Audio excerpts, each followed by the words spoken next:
The Trump administration has withdrawn an Obama policy directing local schools to allow transgender students to use the bathroom of their choice. The move has caused progressive men to twist their panties into a bunch, while progressive women are tearing at their beards in rage. At issue is whether boys under the mistaken impression they're girls can use bathrooms meant for girls under the mistaken impression there are no boys in the girls' room. Girls under the mistaken impression they're boys may also wish to use the boys' room so that they can be bullied mercilessly and have psychological problems for the rest of their lives. The Obama administration felt these rights were enshrined in the Constitution in James Madison's immortal phrase, "Et sle ibe ezecre," although the phrase appears only in Obama's copy.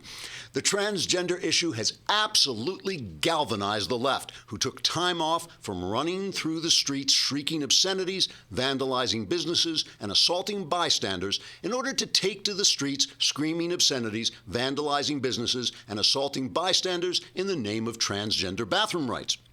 As one leftist protester put it, quote, "If the Trump administration can stop boys who think they're girls from using the girls' bathroom, soon it will be able to stop men who think they're eagles from throwing themselves off cliffs to catch sparrows in their teeth in midair. That's not the America I know and love," unquote.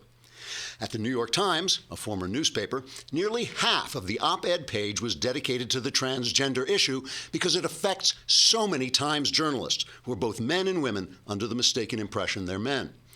Times op-ed columnist Clarion Irrelevant wrote in his or her column, quote, "For years, we progressives have been changing the inherent nature of reality by describing things falsely and shouting down conservatives who tried to tell the truth, until at last, the world became full of unicorns crapping leftist rainbows. If you rescind transgender bathroom rights, these unicorns will have nowhere to go and will be forced to live in a world without leftist rainbow crap," unquote. The Times later issued a correction saying the columnist's medication had been delivered to the wrong address. Chris Cuomo, who has a position at CNN as a blithering knucklehead, was asked what he would tell a 12-year-old girl who didn't wish to see a boy's penis in her bathroom.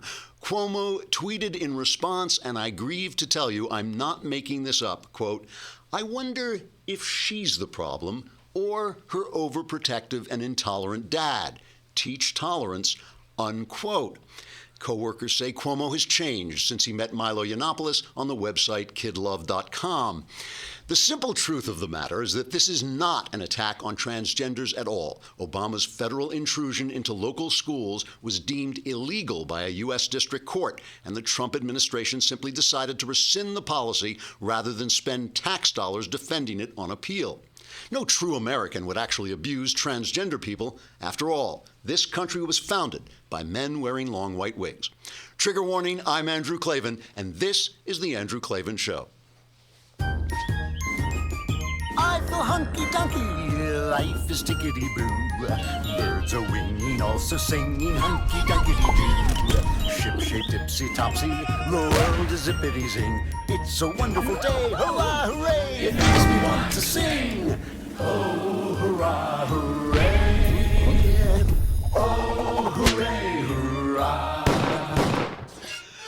All right, we're back. It was a Klavanless weekend for Hollywood. We're here in the debris of the disastrous Oscars. We have honorary black gay cultural correspondent Michael Knowles was there. He was actually at the Oscars. His job was to hand Warren Beatty the Best Picture envelope. So I don't know. I can't imagine what went wrong.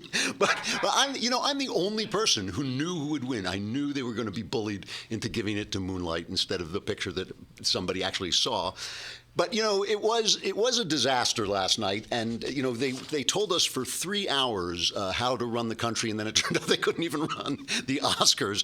And, the reason it was a disaster is because they didn't hire their presenters at ZipRecruiter.com. That is the whole problem. Donald Trump what is he again? Oh, yeah, he's the president now. Donald Trump, the president, has guaranteed that he's going to bring the economy roaring back. That means you're going to be hiring people. You do not want to hire people like Warren Beatty who don't even know where they are. You want to hire people who know what they're doing. And with ZipRecruiter.com, you can post your job offering to 200-plus job sites, including social media networks like Facebook and Twitter, with a single click. You can find candidates in any city or industry nationwide. Just post once and watch your qualified candidates roll in to ZipRecruiter's easy-to-use interface. No juggling emails or calls to your office. You can quickly screen candidates, rate them, and hire the right person fast. Show Warren Beatty and Faye Dunaway the door. Find out today why ZipRecruiter has been used by Fortune 100 companies and thousands of small and medium-sized businesses. And right now, my listeners and viewers can post jobs on ZipRecruiter for free by going to ZipRecruiter.com/dailywire. Why wouldn't you do this? It's free. It's like you get all these candidates and you don't wind up with people who sit around opening the wrong envelopes all the time. Just go to ZipRecruiter.com/dailywire. Try it for free. One more time to try it for free. Go to ZipRecruiter.com/dailywire so your workplace does not look like the Oscars looked last night. All right, we will bring on the honorary black gay cultural correspondent Michael Knowles in a little while. But first, I want to talk just a little bit about what happened at CPAC and why I think it's actually kind of important and interesting, and it's going to unfold probably this very week. Some of the results are going to unfold this very week. So what happened was, CPAC obviously is where conservatives, especially young conservatives, gather. And they always take a straw poll at the end, and the most conservative candidate usually wins. It's like last year, Ted Cruz was the big guy. And now Donald Trump, who a lot of conservatives have questions about, right, shows up and he takes the place over. And Kellyanne Conway made this kind of offhand joke, CPAC is going to turn into TPAC, and a lot of conservatives got upset because they thought, no, we're not going to just follow Donald Trump to whatever he wants to do. We're going to keep our conservative principles. All that turned out to be completely untrue as CPAC went nuts for Trump. So Trump gets up and he gives kind of his usual stump speech, really, and CPAC goes crazy. Here he is talking about Obama and what he inherited. This is number 2. We inherited a national debt that has doubled in 8 years. Think of it, $20 trillion. It's doubled. And we inherited a foreign policy marked by one disaster after another. We don't win anymore. When was the last time we won? Do we win a war? Do we win anything? Do we win anything? We're going to win. We're going to win big, folks. We're going to start winning again. Believe me. We're going to win.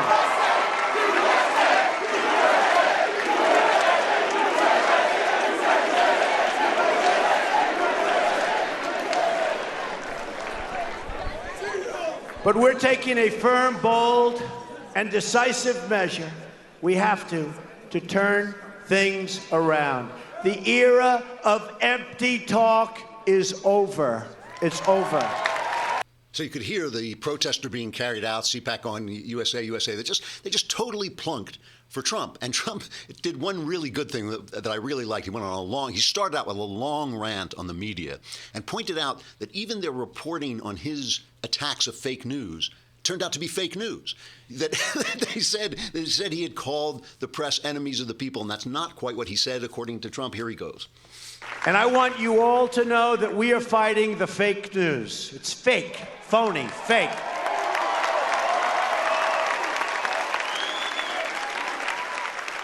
A few days ago, I called the fake news the enemy of the people, and they are. They are the enemy of the people. Because they have no sources, they just make them up when there are none. I saw one story recently where they said 9 people have confirmed. There are no 9 people. I don't believe there was 1 or 2 people. 9 people. And I said, give me a break, because I know the people. I know who they talk to. There were no 9 people, but they say 9 people. And somebody reads it, and they think, oh, 9 people, they have 9 sources. They make up sources. They're very dishonest people. In fact, in covering my comments, the dishonest media did not explain that I called the fake news the enemy of the people, the fake news. They dropped off the word fake. So even they're reporting on fake news is fake news.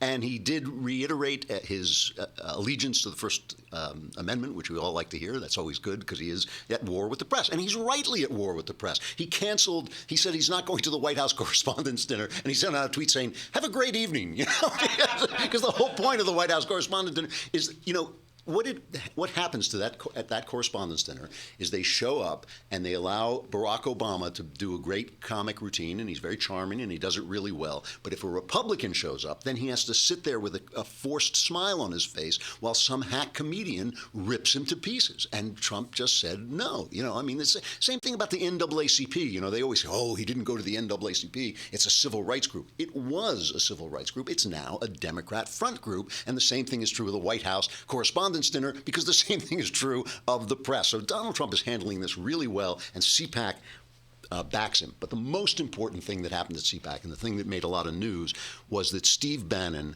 and Reince Priebus sat down together. Now, there's all this theoretically fake news about the fact that they hate each other and they're struggling with each other and all this. And Bannon just came out and said it's ridiculous. But Priebus made the point that the two of them together represent a coming together of conservatism and the Republican Party, because the Republican Party has been a vehicle for conservative, but it hasn't really been a conservative party since Reagan, who, remember, took over the Republican Party. They didn't want to give it to him. He took over the Republican Party in the same way, in a similar way to Trump. So here is Priebus talking about why the Priebus-Bannon coalition is a good thing. Donald Trump, President Trump, brought together the party and the conservative movement. And I've got to tell you, if the party and the conservative movement are together, similar to Steve and I, it can't be stopped. And President Trump was the one guy, he was the one person, and I can say it after overseeing 16 people kill each other. It was Donald Trump that was able to bring this party and this movement together. And Steve and I know that, and we live it every day. Our job is to get the agenda of President Trump through the door and on pen and paper. The New York Times, a former newspaper, did a story about this transgender thing. And I wasn't kidding in that opening when I said half their op-ed page was dedicated to this. This is a policy that has been ruled illegal by a U.S. district court. It affects maybe 17 people in the entire country. It's an absurd overreach of federal government into local schools, right? So they get rid of it. And the New York Times has this anonymous source story telling how it happened. And the story is that Jeff Sessions said, look, we're not going to spend taxpayer dollars appealing this. There's no reason in law for us, there's no excuse in the law for us to be reaching into local schools. And Betsy DeVos, the education secretary, she came in and said, no, I think we should leave this in place because we don't want to give the impression that we want transgender kids to be bullied. And so there were two sides. They were arguing it out, and Trump made the decision to go with Sessions. And the Times ran this as if it was some kind of sinister thing of like chaos. I thought, that's exactly how I want the White House to run. That's exactly how I want the White House to run. I want people with diverse views to come in and make their case, and the president to make a decision between them. Sounds good to me. So Priebus is saying that Trump has, around himself, united these two poles of the party. Then Bannon really did himself a favor because Bannon is being demonized. He doesn't like to put his face in front of the press. He likes to be the guy behind the power behind this scene. And he came out and just showed himself to be an intellectual engine for the ideas of the Trump administration. Play the number 5. This is him explaining that, economic nationalism and cutting down on the administrative state, what he called deconstructing the administrative state, all these regulatory agencies that act extra legally, this is part of their agenda. The mainstream media don't get this, but we're already working in consultation with the Hill. People are starting to think through a whole raft of amazing and innovative bilateral relationships, bilateral trading relationships with people that will reposition America in the world as a fair trading nation and start to bring jobs, high value added manufacturing jobs back to the United States of America. On the national security part, it was certainly the first 2 EOs that you've started to see implemented here over the last couple of days under General Kelly, and that is the rule of law is going to exist when you talk about our sovereignty and you talk about immigration. General Kelly And Attorney General Sessions are adamant, that, and you're going to start to see, I think, with the defense budget we're going to talk about next week when we bring the budget out, and also with certain things about the plan on ISIS and what General Mattis and these guys think. I think you'll start to see the other part of that. But the third, this regulation, every business leader we've had in is saying not just taxes, but it is also the regulation. And I think if you look at these cabinet appointees, they were selected for a reason, and that is the deconstruction. The way the progressive left runs is if they can't get it passed, they're just going to put it in some sort of regulation in an agency. That's all going to be deconstructed, and I think that's why this regulatory thing is so important.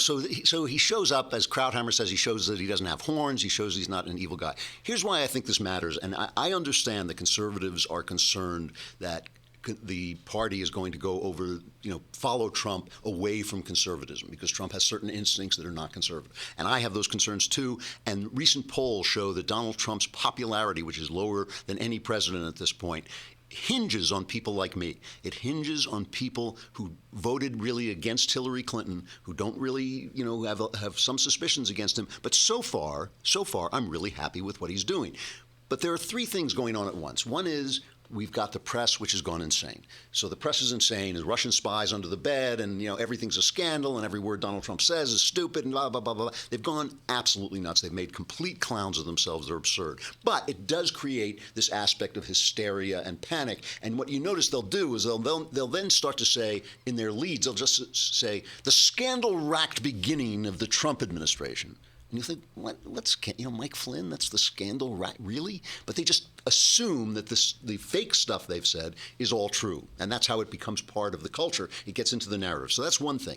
On another thing, the other thing is the president who keeps saying stuff that isn't so, and some of it, I've got to be honest, I don't care about. I don't care if he, says the crowds at my inauguration were bigger than the crowds leaving, Egypt in back of Moses. I don't care if he says that stuff, but I do care when he says we're going to take Iraqi oil, and the Iraqis think, wait, are we being invaded? Are they coming to rob our oil? We can't make friends with the people on the ground that we need to make, the military needs to make friends with. So I care when his loose lips, cause him to say stuff that matters.